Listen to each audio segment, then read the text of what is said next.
44 സങ്കീർത്തനം. പരാജിത ജനതയുടെ വിലാപം.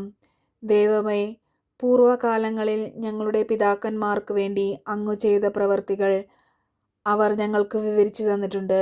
അത് ഞങ്ങൾ കേട്ടിട്ടുമുണ്ട്. അവരെ നട്ടുപിടിപ്പിക്കുവാൻ അവിടുന്ന് സ്വന്തം കരുത്താൽ ജനതകളെ പുറത്താക്കി. അവർക്കിടം നൽകാൻ അവിടുന്ന് രാജ്യങ്ങളെ പീഡിപ്പിച്ചു. വാളുകൊണ്ടല്ല അവർ നാടു പിടിച്ചടക്കിയത്, കരബലം കൊണ്ടല്ല അവർ വിജയം വരിച്ചത്. അവിടുത്തെ വലത്തുകൈയും ഭുജവും പ്രകാശവും കൊണ്ടത്രേ. അങ്ങ് അവരിൽ പ്രസാദിച്ചു. അവിടുന്നാണ് എൻ്റെ രാജാവും ദൈവവും. അവിടുന്നാണ് യാക്കോബിന് വിജയങ്ങൾ നൽകുന്നത്. അങ്ങയുടെ സഹായത്താൽ ശത്രുക്കളെ ഞങ്ങൾ തള്ളി വീഴ്ത്തുന്നു. ഞങ്ങളെ ആക്രമിക്കുന്നവരെ ഞങ്ങൾ അങ്ങയുടെ നാമം വിളിച്ചു ചവിട്ടി മെതിക്കുന്നു. വില്ലിലല്ല ഞാൻ ശരണം വെച്ചത്, വാളിന് എന്നെ രക്ഷിക്കുവാൻ കഴിയുകയുമില്ല. എന്നാൽ അവിടുന്ന് ഞങ്ങളെ ശത്രുക്കളിൽ നിന്ന് രക്ഷിച്ചു, ഞങ്ങളെ വെറുക്കുന്നവരെ സംഭ്രമിപ്പിച്ചു.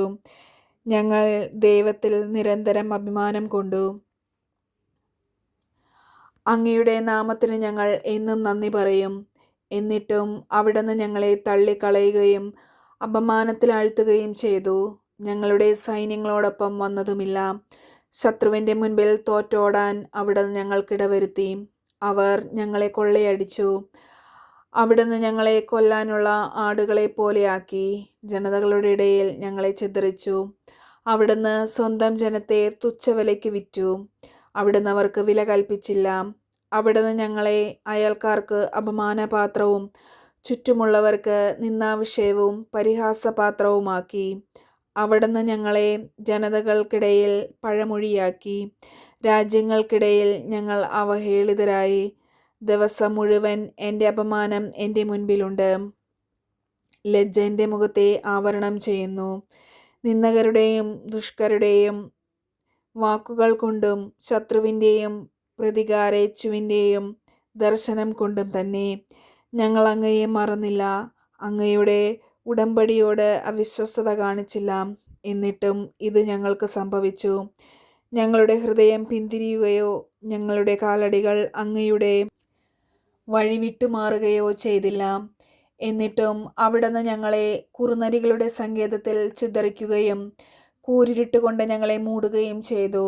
ഞങ്ങൾ ഞങ്ങളുടെ ദൈവത്തിൻ്റെ നാമത്തെ മറക്കുകയോ അന്യദേവൻ്റെ മുൻപിൽ കൈകൾ വിരിച്ചു നിൽക്കുകയോ ചെയ്തിരുന്നെങ്കിൽ അത് ദൈവത്തിൻ്റെ കണ്ണിൽ പെടാതിരിക്കുമോ?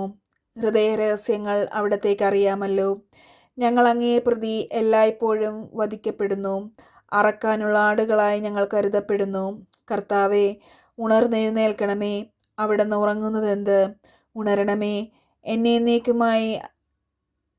എന്നേക്കുമായി ഞങ്ങളെ തള്ളിക്കളയരുതേ. അവിടുന്ന് മുഖം മറയ്ക്കുന്നതെന്ത്? ഞങ്ങൾ ഏൽക്കുന്ന പീഡനങ്ങളും മർദ്ദനങ്ങളും അവിടുന്ന് മറക്കുന്നതെന്ത്? ഞങ്ങൾ പൂഴിയോളം താണിരിക്കുന്നു. ഞങ്ങളുടെ ശരീരം നിലം പറ്റിയിരിക്കുന്നു. ഉണർന്ന് ഞങ്ങളുടെ സഹായത്തിന് വരണമേ. അവിടുത്തെ കാരുണ്യത്തെ പ്രതി ഞങ്ങളെ മോചിപ്പിക്കണമേ. 45 സങ്കീർത്തനം. രാജകീയ വിവാഹം.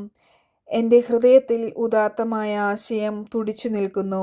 ഈ ഗീതം ഞാൻ രാജാവിന് സമർപ്പിക്കുന്നു. തയ്യാറായിരിക്കുന്ന എഴുത്തുകാരൻ്റെ തൂലികയ്ക്ക് തുല്യമാണ് എൻ്റെ നാവ്. നീ മനുഷ്യമക്കളിൽ ഏറ്റവും സുന്ദരൻ.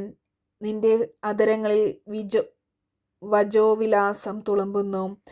ദൈവം നിന്നെ എന്നേക്കുമായി അനുഗ്രഹിച്ചിരിക്കുന്നു. വീരപുരുഷ, മഹത്വത്തിൻ്റെയും തേജസ്സിൻ്റെയും വാൾ അരയിൽ ധരിക്കുക. സത്യത്തിനും നീതിക്കും നീതിയുടെ സംരക്ഷണത്തിനും വേണ്ടി പ്രതാപത്തോടെ വിജയത്തിലേക്ക് മുന്നേറുക. നിന്റെ വലതു കൈ ഭീതി വിതയ്ക്കട്ടെ.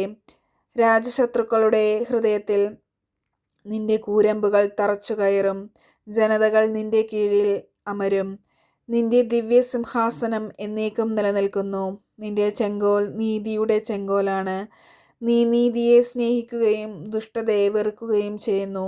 ആകയാൽ ദൈവം നിന്റെ ദൈവം നിന്നെ മറ്റുള്ളവരിൽ നിന്ന് ഉയർത്തി ആനന്ദത്തിൻ്റെ തൈലം കൊണ്ട് അഭിഷേകം ചെയ്തു.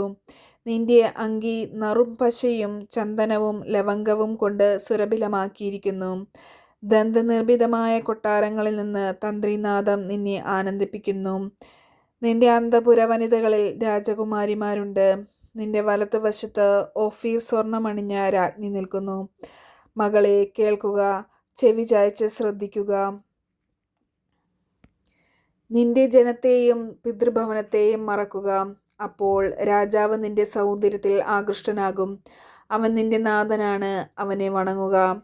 ടൈർ നിവാസികൾ നിന്റെ പ്രീതി കാംക്ഷിച്ച് ഉപഹാരങ്ങൾ അർപ്പിക്കും. ധനികന്മാർ എല്ലാവിധ സമ്പത്തും കാഴ്ചവെക്കും. രാജകുമാരി സ്വർണ്ണ കസവുടയാടை ചാർത്തി അന്തഃപുരത്തിലിരിക്കുന്നു. വർണ്ണശബളമായ അങ്കിയണിയിച്ച് അവളെ രാജസന്നിധിയിലേക്ക് ആനയിക്കുന്നു. കന്യകമാരായ തോഴിമാർ അവൾക്ക് അകമ്പടി സേവിക്കുന്നു. ആഹ്ലാദഭരിതരായി അവർ രാജകൊട്ടാരത്തിൽ പ്രവേശിക്കുന്നു. നിന്റെ പുത്രന്മാർ പിതാക്കന്മാരുടെ സ്ഥാനത്ത് അവരോധിക്കപ്പെടും. ഭൂമിയിലെങ്ങും നീ അവരെ അധിപതികളായി വാഴിക്കും. തലമുറ തോറും നിന്റെ നാമം കീർത്തിക്കപ്പെടാൻ ഞാൻ ഇടയാക്കും. ജനതകൾ നിന്നെ എന്നേക്കും പ്രകീർത്തിക്കും. ദൈവവചനമാണ് നാം കേട്ടത്. നമുക്ക് ദൈവത്തെ സ്തുതിക്കാം.